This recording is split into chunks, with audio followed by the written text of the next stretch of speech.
अस्सलाम वालेकुम नाजरीन, मेरे चैनल शैली उर्दू स्टोरीज़ में खुशामदीद। ये कहानी एक लड़की पर बीती सच्ची और दर्दनाक कहानी है। लेकिन वीडियो शुरू होने से पहले अगर आपने मेरे चैनल को सब्सक्राइब नहीं किया तो जल्दी से सब्सक्राइब और लाइक कर दें और बेल नोटिफिकेशन को ऑन कर दें ताकि मेरी हर नई आने वाली वीडियो की अपडेट्स आप तक पहुंचती रहें। मेरा नाम मेहराब है और मैं एक अब डॉक्टर भी हूँ। आज मैं ख़ुद को एक तन्हा लड़की महसूस कर रही हूँ, लेकिन ये तन्हाई ही मेरा मुकद्दर थी। मेरे वालिदैन पहले बहुत गरीब हुआ करते थे, लेकिन फिर भी मेरे अब्बू हम बहन भाइयों को पढ़ा रहे थे। मेरा एक भाई और मैं एक बहन थी। भाई छोटा था और मैं बड़ी थी। मेरे अब्बू अम्मी से बेपनाह मोहब्बत करते थे। मेरे अब्बू की हमेशा ये ख्वाहिश रही कि मैं इतनी मेहनत करूं कि मैं अपनी बीवी बच्चों को हर ख्वाहिश पूरी करूं। अब्बू के एक दोस्त सऊदी अरब में रहते थे। उन्होंने मेरे अब्बू को भी वहां कमाने की ऑफ़र कर दी। परदेस काटना एक बाप के लिए कितना मुश्किल होता है, लेकिन मेरे अब्बू ने दिल पर पत्थर रख कर ये फ़ैसला भी कर लिया कि हमने अपने हालात बदलने हैं। मेरे एक चचा थे। दादा दादी इस दुनिया में नहीं थे, वो ही पीछे हमारा सहारा थे। अब्बू हमें चचा के हवाले करके ख़ुद सऊदी अरब में चले गए, कमाने लग गए। चचा का घर हमारे घर के करीब ही था।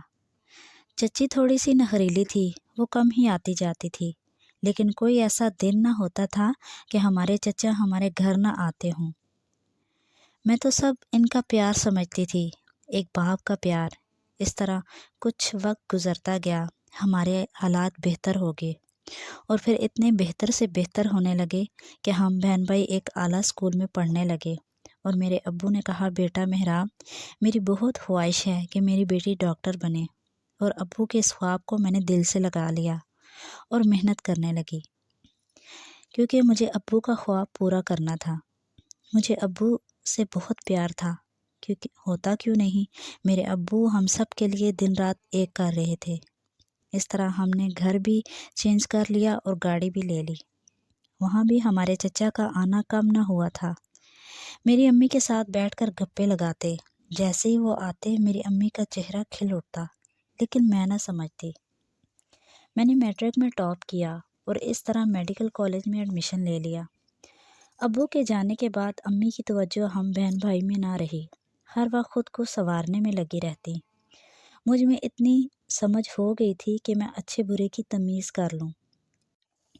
एक दिन चचा आए तो मुझे कहा, मेहराब बेटा चाय तो बना दो, और ख़ुद अम्मी के कमरे में चले गए। चाय का पानी चढ़ाकर जैसे ही अपने रूम की तरफ जाने लगी तो देखा अम्मी का दरवाज़ा थोड़ा सा खुला हुआ था। मैं तो चचा पर यकीन न कर सकी, वो मेरी अम्मी पर झुके हुए थे। मैं भागकर किचन में गई और लरज़ रही थी। ये क्या? अम्मी और चचा के रिश्ते को मैं क्या समझती रही और इतने सालों से ये सब चलता रहा। अब्बू को अम्मी धोखा दे रही हैं, मुझसे बर्दाश्त ना हुआ। लेकिन फिर भी सोचा, मेहराब, अम्मी ऐसे नहीं हो सकती। कभी कभी आंखों देखा सच भी नहीं होता। फिर भी मैंने ठान लिया कि अब चचा आए तो मैं ख़बर रखूँगी और देखूँगी कि सच में मेरी अम्मी पाकदामन है। इन पर तहमत तो नहीं लगाने जा रही थी। लेकिन मैं दिन ब दिन इन दोनों को जिस हालतों में देखती रही, माँ की जगह कोई और औरत होती तो मार ही डालती। लेकिन फिर भी वो मेरी माँ थी, जैसी भी थी। लेकिन इतना मुझे मालूम हो गया था कि सचमुच चचा और अम्मी के गलत ताल्लुकात थे। मुझे अब्बू पर तरस आने लगा कि परदेस में रहकर मेरे अब्बू अम्मी की हर ख्वाहिश को पूरा किए जा रहे हैं और मेरी अम्मी बेवफा निकली। लेकिन मैंने अम्मी को महसूस नहीं होने दिया और इनसे नफ़रत करने लगी और दूर दूर रहने लगी। अब्बू को भी कुछ न बताया कि अम्मी को तलाक दे देंगे। मेरी माँ कहाँ भटक भटक कर बना लेगी, लेकिन ये बात तो खुद औरत को सोचनी चाहिए ना। एक दिन नानी आई तो अम्मी कमरे में थी। नानी अम्मी से कुछ बातें कर रही थी। मैं छुपकर सुनने लगी तो दिमाग तो जैसे दंग रह गया। नानी अम्मी को डांट रही थी कि तुम्हारा शोहर इतना अच्छा कमाईदार परदेस काट रहा है तुम्हारे लिए और तुम इसके साथ अच्छा नहीं कर रही। बाज आ जाओ अपनी हरकतों से। ये क्या नानी जानती हैं, क्योंकि वो अक्सर आया जाया करती थी। میں کچن میں کام کر رہی تھی، نانو کے گلے لگ کر رونے لگی اور کہا، نانو آپ امی کو سمجھائیں نا۔ میں سب جانتی ہوں بیٹا، میں سمجھا چکی ہوں، خدا ہی اس کو ہدایت دے، لیکن بیٹا ایک التجا ہے، اپنے ابو سے بات نہیں کرنا ورنہ میری بیٹی در بدر ہو جائے گی۔ میں نے کہا، نہیں نانو آپ ایسا نہ سوچیں۔ انہی چچا کا بیٹا تھا وہاب، ہم دونوں بچپن سے ایک دوسرے سے محبت کرتے تھے۔ وہ امریکہ چلا گیا، جب چھٹی آیا تو نانو نے چچا کو کہا کہ دونوں کا نکاح کر دیتے ہیں۔ چچا سے تو نفرت تھی لیکن مجبور تھی، وہاب سے مجھے محبت تھی ورنہ انکار کر دیتی۔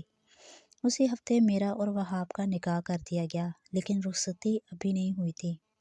وہاب چھٹی گزار کر واپس چلے گئے۔ ہم روز فون پر بات کیا کرتے تھے۔ میں بھی اپنی ماں کی طرح خوبصورت تھی، لیکن میرے نصیب خوبصورت نہ تھے۔ جن کی مائیں ایسی ہو جائیں نا، ان کی بچیوں کے نصیب اچھے نہیں ہوتے۔ میرے نکاح کو 1 سال ہو گیا، لیکن میری ماں اور چچا کو شرم نہ آئی اور یہی معمول چلتا رہا۔ یہ بھی نہیں سوچا کہ اب چچا میری بیٹی کا سسر ہے۔ میں اپنی امی اور سسر سے زیادہ بات نہیں کرتی تھی، کوئی بھی گناہ زیادہ دیر چھپتا نہیں۔ ایک دن امی اور بھائی گھر پر نہ تھے، امی شادی پر گئی تھی تو چچا آ گئے اور ان کے ہاتھ میں ایک لفافہ تھا۔ میں نے کہا، چچا یہ کیا ہے؟ انہوں نے کہا، یہ تمہارے لیے سرپرائز ہے جو میرے بیٹے وہاب نے بھیجا ہے۔ میں خوش ہو گئی کہ کوئی تحفہ بھیجا ہوگا۔ میری بات تو روز ہوتی تھی وہاب سے، لیکن وہاب نے بتایا نہیں، یقیناً سرپرائز دینا چاہتے ہوں۔ چچا نے کہا، محراب ذرا صبر کرو، یہ تمہارے ہی لیے ہے، پر مجھے 1 کپ چائے کا بنا دو۔ چچا ہونے کے ساتھ ساتھ وہ میرے سسر بھی تھے، اس لیے میں ان کی شیطانی حاوث ارادوں کو سمجھ نہ سکی۔ میں چائے لے کر ان کو دینے کمرے میں گئی، چچا نے ایک دم سے دروازہ بند کر دیا۔ میں کانپنے لگی۔ چچا یہ کیا کر رہے ہیں؟ آپ جانتے ہیں میں آپ کی بیٹی کی بیوی ہوں۔ چچا نے ایک زوردار قہقہ لگایا اور کہا، کون سی بیوی؟ اور لفافہ میرے ہاتھ میں تھمایا۔ میں نے لفافہ کھولا تو ڈائیورس پیپر تھے۔ یہ کیا؟ وہاب نے مجھے طلاق دے دی؟ ہاں، وہاب نے تمہیں طلاق دے دی کیونکہ وہ تمہاری ماں کی اصلیت جان چکا تھا، اس لیے اس نے طلاق دے دی کہ بد چلن ماں کی بیٹی سے میں شادی نہیں کر سکتا، جیسی ماں ویسی بیٹی ہوگی۔ مجھے زبردستی چچا نے دھکا دیا، میں دیوار کے ساتھ لگی اور بے ہوش ہو گئی۔ جب ہوش میں آئی تو خود کو ایسی حالت میں دیکھا، میں جان گئی تھی کہ چچا نے مجھے بھی اپنی ہوس کا نشانہ بنایا۔ جب میری امی آئیں تو چیخ چیخ کر ان سے اپنی بربادی کا ذمہ دار ٹھہرا رہی تھی، لیکن میری امی کی تو جیسے آواز بند ہو گئی تھی اور میری حالت دیکھتے ہی امی بے ہوش ہو گئی۔ جب ہوش میں آئی تو مکمل پاگل ہو چکی تھی۔ نانو میرے پاس آ گئی تھیں۔ چچا اور ان کی فیملی راتوں رات ہی غائب ہو گئے تھے۔ جب ابو کو پتہ چلا تو فوراً آ گئے۔ کچھ دن امی زندہ رہیں، پھر اس دنیا سے رخصت ہو گئیں۔ مجھے اپنی ماں سے کوئی ہمدردی نہ رہی تھی، ہمدردی تھی تو صرف اپنے باپ سے جو بالکل ٹوٹ چکے تھے۔ ابو نے مجھے ہاسپٹل بھیج دیا کہ وہاں رہ کر دوستوں میں گل مل جائے گی اور کہا، بیٹا تم نے میرا خواب ابھی پورا کرنا ہے، اور ابو واپس چلے گئے۔ میں نے اس ٹوٹے دل کے ساتھ یہ خواب پورا کرنا تھا، دن رات محنت کی اور ڈاکٹر بن گئی۔ ابو گھر آئے بہت خوش ہوئے کہ میری بیٹی نے میرا خواب پورا کر دیا۔ ابو، بھائی اور نانو کہتے کہ تم شادی کر لو تو میں چیخنے لگتی اور انکار کر دیا۔ کچھ عرصہ بعد ابو بھی امی کے پاس چلے گئے، بھائی کی شادی ہو گئی اور میں سوات شفٹ ہو گئی اور وہاں کلینک پر بیٹھتی، لوگوں کی خدمت کرتی۔ وہاں آس پاس پہاڑ تھے اور میری تنہائی۔